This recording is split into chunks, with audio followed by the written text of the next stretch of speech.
ආගම මොකක් වුණත් කමන්නේ. ඒ ආගමේ ඉන්නවා. බුදුහාඳුර තමයි සාස්ත්‍රෝ. ඒ කියන්නේ මල් පහන් පූජා කරන්න ඕනේ නැහැ.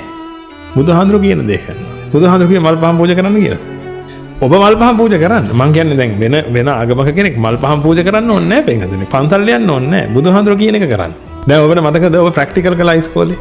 ඒ ඉස්කෝලේ කෙමිස්ට්‍රි හරි ෆිසික්ස් හරි මොනවා හරි ඒක ප්‍රැක්ටිකල් කරලා බයොලොජි හරි. ඒ ප්‍රැක්ටිකල් පොතක් තිබුණානේ. ඒකේ තියෙන ඉන්ස්ට්‍රක්ෂන්ස් නේද ඔබ ෆලෝ කළේ. ඒතකොට ඒක යටින් තියෙන්නේ නැද්ද ඒක පොත ලියපු කෙනා කවුරු හරි ගුරු උපදේශකවරයෙක් හරි කවුරු හරි. ඒතකොට මුලින්ම එයාගේ ෆොටෝ එකක් එහෙම තියලා වැඳලා මල් පහන් පූජා කරලා ඔක්කොම කළා දෝ පරීක්ෂණ කරන්න පටන් ගත්තේ. නෑ. එයා කියන එක ඔබ කළානේ. ඒ කළාට පස්සේ ඒකේ පරීක්ෂණ ප්‍රතිඵල ආවා. ඒකට මල් පහන් පූජා කරන්න ඕනේ නැහැනේ. ඒක නිසා මේ ලෝකේ ඉන්න ඕනෙම කෙනෙකුට ඕනෙම ආගමක් අදහගෙන සියලු දෙවියන්ට පහම්පත්තු කර පින්තුනි අවශ්‍ය නම් පුළුවන් මක් කරන්නද? බුදුහාඳුර කියපු දේ කරන්න. ඒ වගේම ඕකේ අනිත් පැත්තත් පුළුවන්. බුදුහාඳුරන්ට මල් පහන් පූජා කර වෙන කවුරු හරි කියන එකක් කරන්න.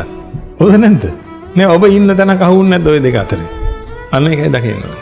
නමුත් පුළුවන් නම් උත්සාහ කරන්න. ඒ කියන්නේ ඔබට හිතෙනවා නම් ඔබ භාග්‍යවතුන් වහන්සේගේ ශ්‍රාවකෙක් විය යුතුයි. ඔබ නිවන් දැකිය යුතුයි කියලා. එහෙනම් ඔන්න උත්තරේ.